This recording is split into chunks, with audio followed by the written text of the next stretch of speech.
রাজস্থানের জয়সলমেরের একটা ছবি আপনাদের সামনে রাখবো। পাকিস্তানের বিস্ফোরক কিভাবে নিষ্ক্রিয় করলো ভারত, দেখুন সেই ছবি।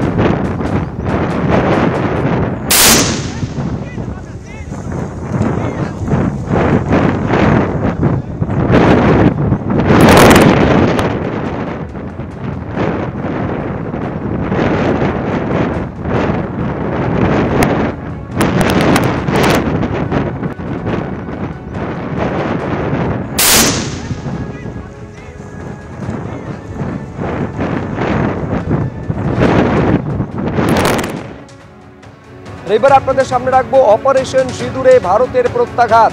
13টি ঘাঁটি ধ্বংস করে দেওয়া হয়েছে, যার মধ্যে একাধিক জঙ্গিকে নিকেশ করে দেওয়া হয়েছে ভারতের প্রত্যাঘাতে। 13টি মোট ঘাঁটিকে ধ্বংস করে দেওয়া হয়েছে।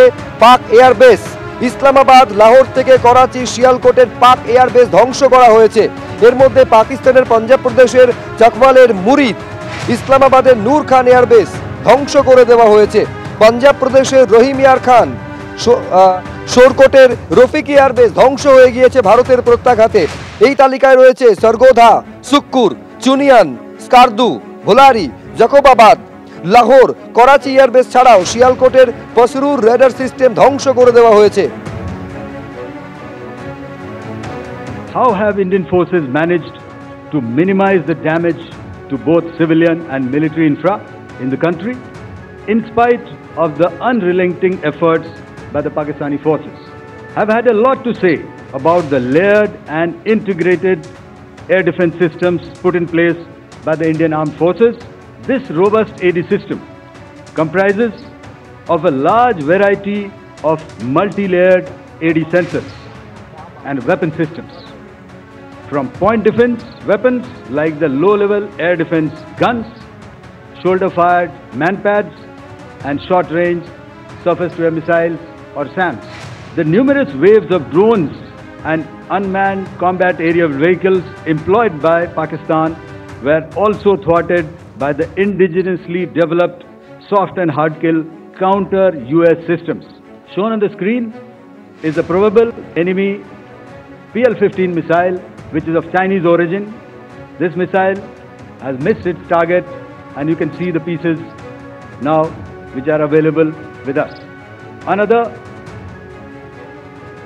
weapon system or weapon which was found was a long-range rocket, the pieces of which you can now see on the screen. We have talked about the loiter munitions and the unmanned aerial systems, and here are some of the glimpses of those systems which we have brought down.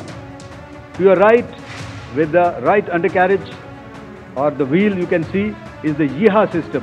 The YIHA drones are of Turkish origin. You can see some quadcopters, and you can see one odd Sonka drone hanging by the wire. All these have been brought down by our trained crew and air defense systems. The composite picture of the Indian Air Force targeting so far is now shown on the screen. As you can see, we have targeted the length and breadth of the adversary from the open source are now being shown to you on the screen. In fact, two of them. This is the strike on the Noor Khan Air Base. And you can see the effect. This is the aftermath of our strike at Rahimyar Khan Air Base. You can see the massive crater that it has left on its runway. And you can see the pinpoint accuracy of our weapons.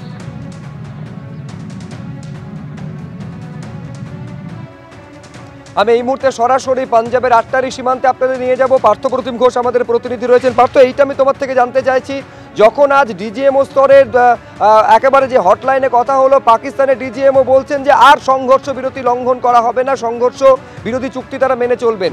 তার কতটা প্রতিফলন? ঘড়ির কাঁটায় 7:30 পেরিয়ে গিয়েছে সন্ধে, বাস্তবে কতটা দেখতে পাচ্ছ সীমান্তে? দেখো, একেবারে সীমান্তের ছবিটা তোমাকে অবশ্যই জানাবো। তার সঙ্গে সঙ্গে আরেকটি বিষয় জানিয়ে রাখবো, আমরা অমৃতসরের ডেপুটি কমিশনার তিনি যে বিষয়টা জানিয়েছেন ইতিমধ্যে, যে নতুন করে কোনো নির্দেশিকা অর্থাৎ যে কোনো রকমভাবে ব্ল্যাক আউট বা কিছু, সেই বিষয়ে এখনও পর্যন্ত নির্দেশিকা দেওয়া হয়নি ঠিকই, কিন্তু কালকেও অমৃতসরের জেলার সেখানে স্কুল, কলেজ, ইউনিভার্সিটি সেই সবটা বন্ধ রাখা হবে, সেই সিদ্ধান্ত কিন্তু নেওয়া হয়েছে এবং গোটাটাই একেবারে নিরাপত্তাজনিত কারণে সেই বিষয়টা বলা হচ্ছে। একবারে আটারি ওয়াঘা যে বর্ডার সেই সীমান্তে আমরা রয়েছি এবং সেখানে সেই সীমান্ত ইতিমধ্যে তুমি জানো যে ইতিমধ্যে সেটা বন্ধ রয়েছে এবং এখান থেকে 23 কিলোমিটার দূরে হচ্ছে পাকিস্তানের লাহোর এবং এই যে 1 কিলোমিটার দূরে আমাদেরকে এই জায়গায় দাঁড়াতে বলা হয়েছে, কারণ এই যে প্রান্তের পরবর্তীকালে সেখানে অন্যান্য সময় যাওয়ার অনুমতি থাকলেও এই সময় কিন্তু অনুমতি সেটা দেওয়া নেই। এর পাশাপাশি আরও একটি বিষয় তোমায় বলবো, যেহেতু সংঘর্ষ বিরতির কথা এর আগেও বলার পরবর্তীকালে পাকিস্তানের তরফ থেকে দেখা গেছে তারা যে ভূমিকা গ্রহণ করেছিল তারপর কিন্তু আবারও সেই ব্ল্যাক আউটের পরিস্থিতি করা হয়, বিভিন্ন বিধিনিষেধ সেগুলো আরোপ করা হয়েছিল। কিন্তু আজকের এখন দেখার বিষয়, গতকালকে রাত্রে সেটা শান্তির রাত গিয়েছিল, ইতিমধ্যে বলা হয়েছে যে আগামী দিনে যে কথা পাকিস্তানের তরফ থেকে বলা হয়েছে সেটা আদৌ মানা হয় কিনা সেই বিষয়টা অবশ্যই সেটা দেখার বিষয়। পাশাপাশি যে সবাইকে বলা হচ্ছে সতর্ক থাকার জন্য যে কোনো পরিস্থিতির জন্য।